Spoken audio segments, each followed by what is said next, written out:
And welcome to another edition of What the Fuck Happenings here in Mendham. So, another week. Yeah, except I turned 65. Ew. So old, man. And I do feel it, So it's, some people, it's so, you gotta just keep this positive attitude and all that mush. And yes, to some extent, you're not going to feel very good, and you're not going to, do very well if you don't do some of that, I suppose. Trying to, pretend. And, yeah, but it's, it's living the lie even makes, it's just one more thing to have happen. It's part of the deterioration, is just having to pretend you're not deteriorating and you're not fading out, and that you're not just waiting for the final squish that is coming. So it's all oof. So yes, a lot of people retire and they go fishing and play golf and do all that kind of mush and pretend.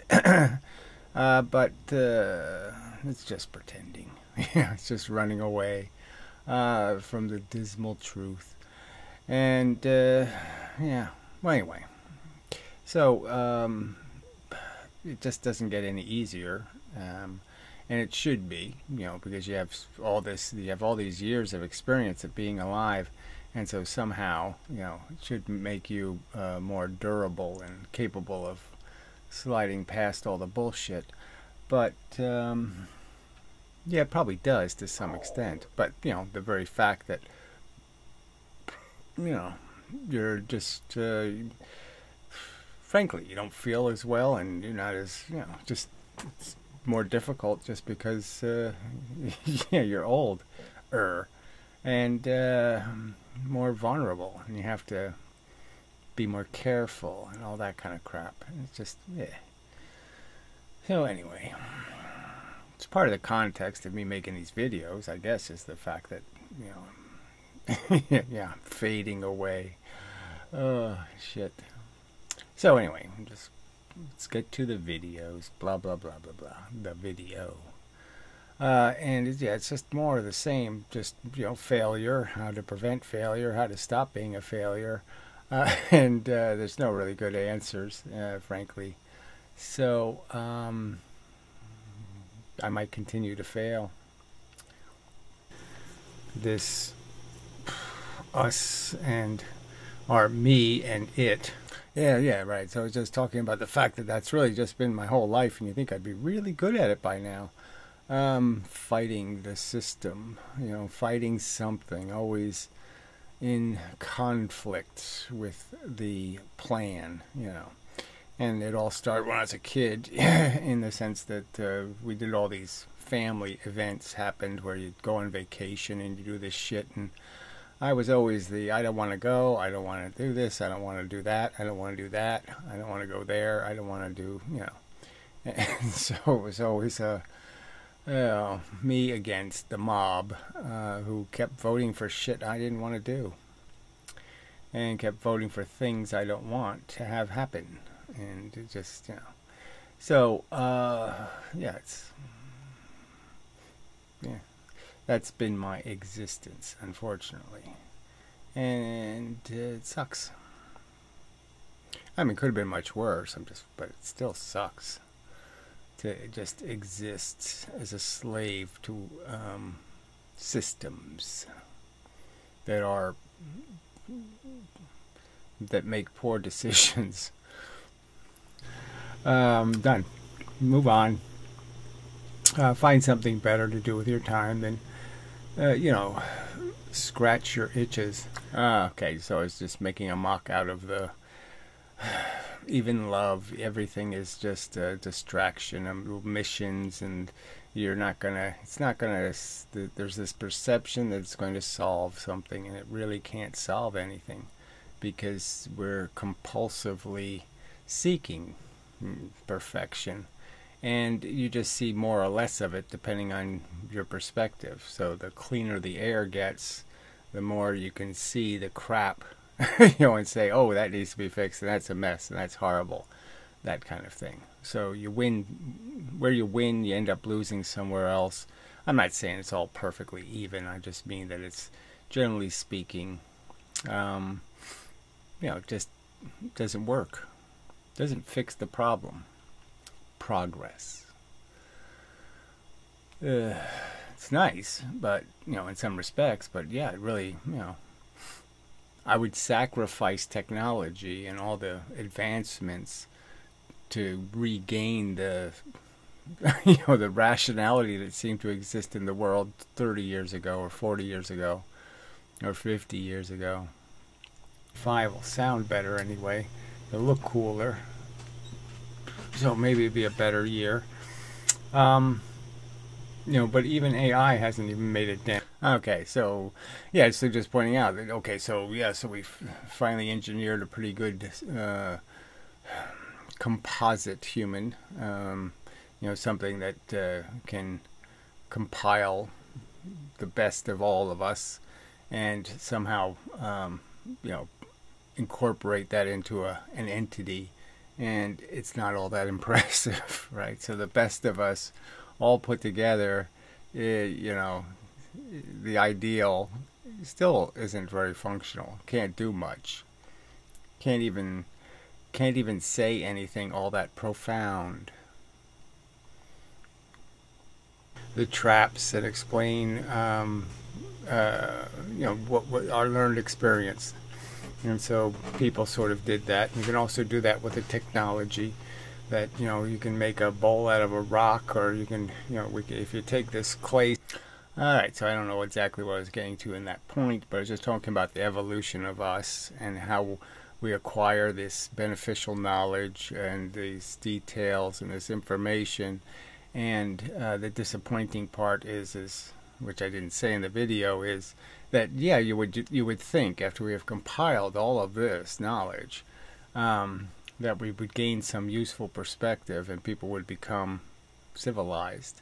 But it's still chicanery everywhere. It's still a bunch of people, selling this and, pushing that and promote. And it's just all for self-aggrandizement and profit and such. And it's just all quite crass and does insult the dignity of our species.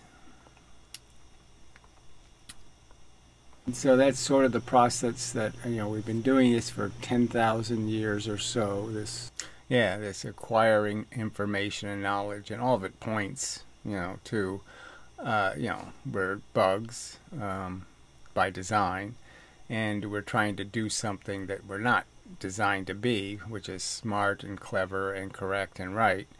We're designed to be selfish egg layers,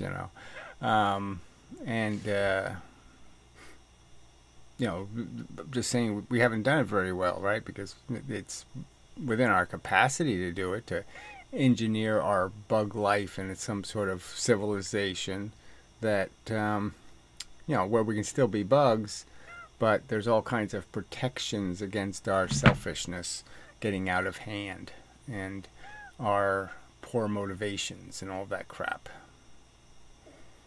We can figure out that you have to take care of, widows and orphans. Better at bugging. But then we know, because of all this information and having detailed the map, that if we really look at the map, we get closer to it, and we see the little blob over here that's green and a little square, and it's got some writing on it. If we walk in and go closer look at it, we can find out that, oh, wait a minute, yeah, we wear condoms. Right, so it's talking about evolution, and, we can look at it and say, okay, yeah, it's kind of all right, that's sort of theoretically sensible, that we would get better designed, survival of the fittest and all that bullshit. But, even that cynical view, right? But the details, you look at the details are, well, you got to murder a bunch of children. So, well, that's a non-starter, I think. And then a bunch of deserve isn't going to have anything to do with it is going to be the problem. And then the very process of this selection we've broken all of that because we've sensibly realized it's cruel. Yeah, and so yeah, let's fix little defects in your genetic code. Let's compensate for those. But the people who have artificially survived don't realize that, well, your genetics thinks you are dead. So there's, you really shouldn't be laying eggs because genetically you should be dead. That kind of thing. All kinds of different weird things, sperm banks, all kinds of other things. Yeah. Well, enough of that. But yes, we've broken any kind of idea of using reproduction as a way of improving humans. No, it's exactly the opposite trend. And clearly the vast, gigantic, humongous majority of people reproducing have no civilization improving genetics. It's all the anti-civilization populations that are increasing. So clearly not a good idea. They're more buggy. Yeah. The reproducers are very buggy. Or some droney Borg do what everybody says her, okay, decides to have a kid, for some dopey reason. Let's see. Yeah, I don't know exactly what that point was. But yeah, the whole why people have kids. So again, just back to this argument that they don't really do it for any good reasons. Most of the kids are born to immature humans who haven't really figured out that they can take care of this, that they can do this, that they know what they're getting into, any of that crap. So it's all pretty irresponsible. And so most people in that regard are being minimally civilized, in that most are choosing correctly not to irresponsibly reproduce, but all you need is a tiny amount that are way over reproducing, and that's the circumstance we exist in. And the sad and tragic part is that the majority of people who understand the necessity of responsibility with reproduction don't have the balls to say that and to tell the morons to stop it. Stop being assholes. Stop creating liabilities. Stop making a mess that somebody else has to clean up. And I felt a little. It felt a little bit wrong, okay, but I did like. I mean, there's politically going to be a point, not that anything's ever relevant anymore. I mean, any real issues aren't really relevant in any political conversation. But just the fact is that there's so many more people now who are not married or having kids, means that that's going to be a larger and larger constituency who's going to start looking at their property tax bills, for example, and realize that 90% of it is to subsidize reproduction, and that they're really being taxed hard to take care of essentially other people's decision to have a pet. And the bug logic, the simple logic that why the nastiness of that imposition, that I'm going to do something completely unnecessary that's going to cost you money, that's a stupid thing to do to other people.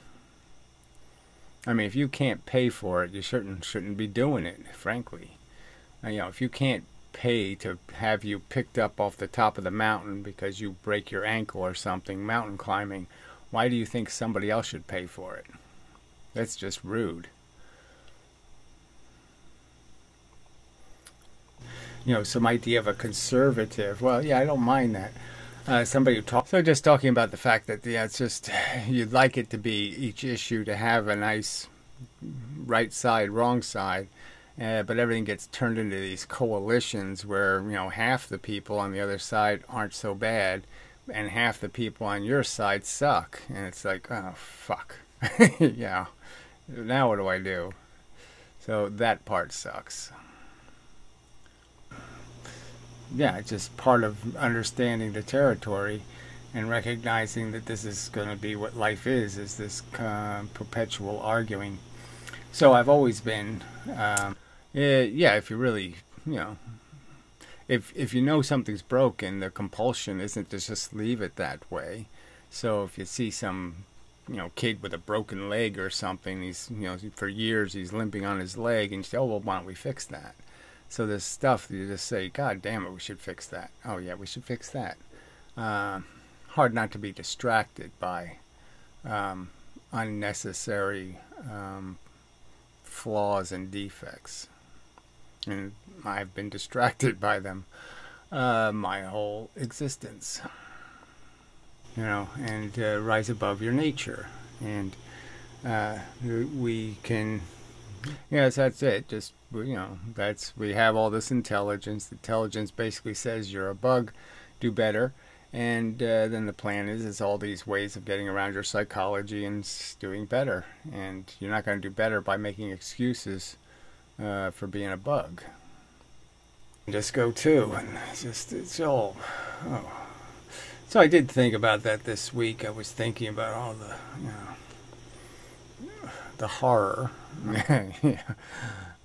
I mean, all the bad deaths you have witnessed, all the experiences and the shit, and people climb over all that crap and seem to say, let's go fishing, but frankly, yeah, I just don't see it.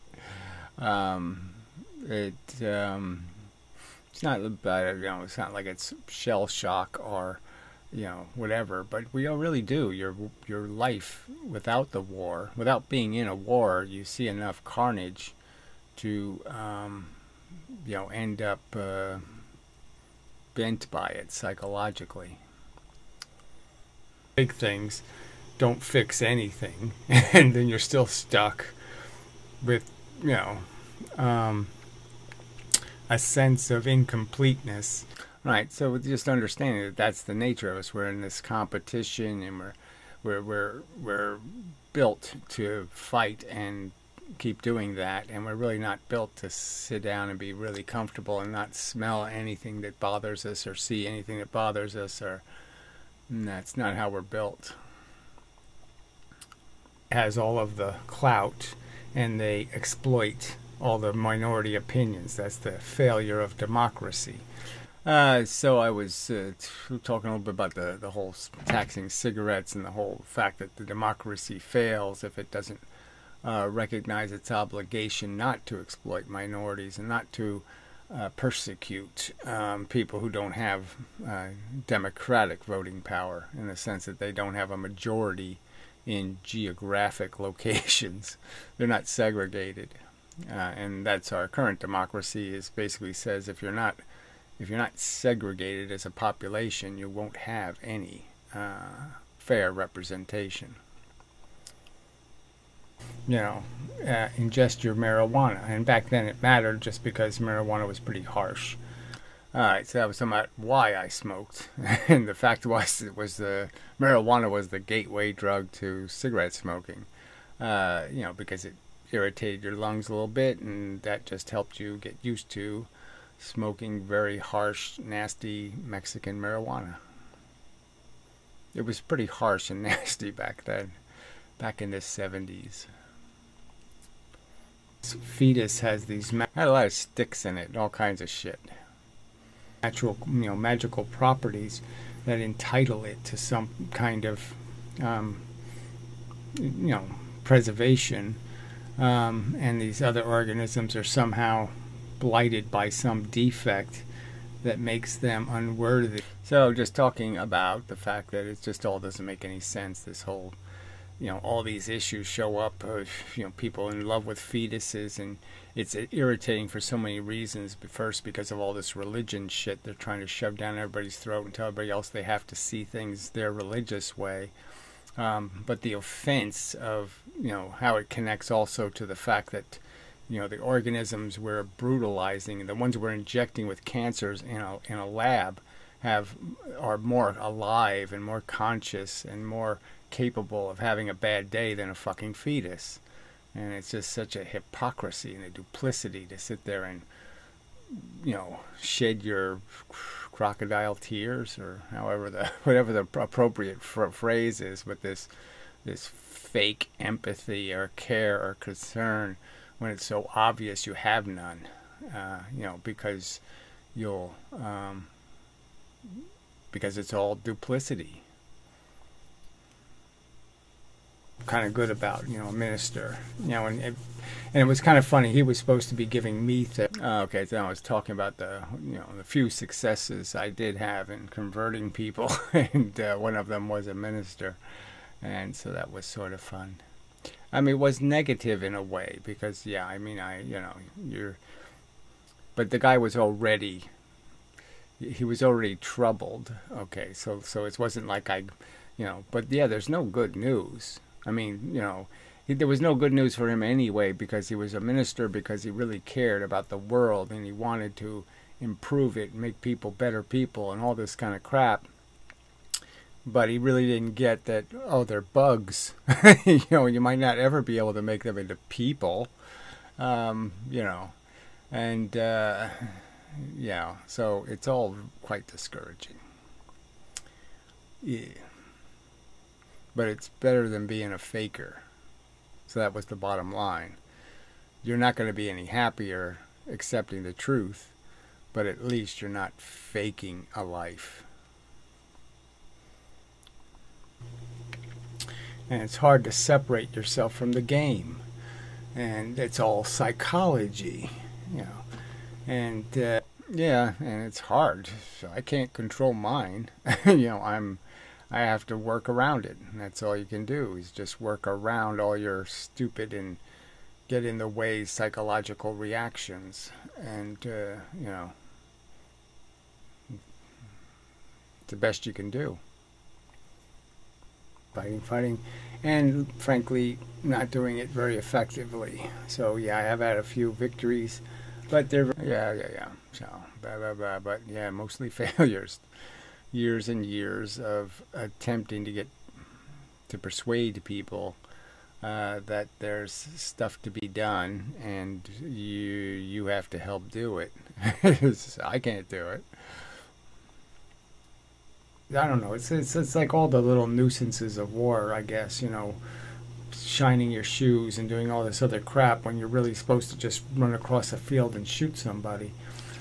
I don't know exactly what the context of that was, but just popped into my head that it is frustrating, because you think you could let's just get it over with, it's smallpox, let's eradicate it, and now you got to file all this paperwork, so to speak. You have to work within the social contract, and you have to do this, and you have to persuade, and you have to blah blah blah blah blah, and it is quite tedious. And so it's just such an obvious failure of capitalism. Like I said, it was my only argument against. Okay, so I just went explaining that the failure is complete, in the sense that it's hard to motivate people with anything, and the fact that I did talk about a lot of subjects, and I didn't gain any traction on any of them. And the one that surprised me the most was inheritance, that this was some sort of obnoxious argument I'm making, when, I'm saying, okay, look, you can inherit $1 million. That's enough of a head start. Why should a kid have more than a head start than that? Why should they have more of a net in this tightrope walking contest? More than enough. You want to make it 10 million? That's even okay. But why are we pretending that this overt cheating in the race of life is somehow fair or sensible, as a way of encouraging people to do their best? It's completely useless and encouraging. It's completely corrosive to the very process of making all the little horses think it's a good contest and I'm going to do my best. Why would the horses who see all these people, all the other horses getting head starts, why would they be encouraged to run their heart out? No. They just visually see it's a fix, it's a rig. Why bother? You can't win because they have all the cards and they have all the, it's not worth walking into that gambling house because it's rigged. The kind of civilization you want to make, a good one. Where people are constantly encouraged to do better. Right. Isn't that all, So, I mean, both parties should be advocating for that simple principle that, good humans reward them, bad humans punish them. What's so complicated? And, you can fight about how much reward, how much punishment, but shit, that should be the idea. And you shouldn't have get out of jail free cards instructed. And humans are pathetically ignorant of the game they're really playing. So that's a simple enough statement, So, and you really can't, it's hard to even drag them anywhere close to the real picture of their life, and what role they're really playing in the bloody portrait of the future. So, all right. So another video might have a phrase or two in it that's new and worth something. But anyway, so try to do better. Blah blah blah blah blah blah, and such. But not doing so well. Just fighting lots of little battles here and there. So it's an awful lot of distractions. So anyway, till the next time, and such and so forth and whatnot, and such and so forth. I don't know if it's like an allergy or something, but man, it's like, it's like I have this eye pressure thing or something. Just, yeah, it's really funny. Just that heavy, and it's just, I don't know, hopefully it's just been this week, it's been more dramatic, comes and goes, but it's, I'm thinking it's an allergy, but who the hell knows. But anyway, till the next time, doesn't really matter, not your problem, my problem, and such and so forth. Anyway, not your problem. Okay. Till the next time.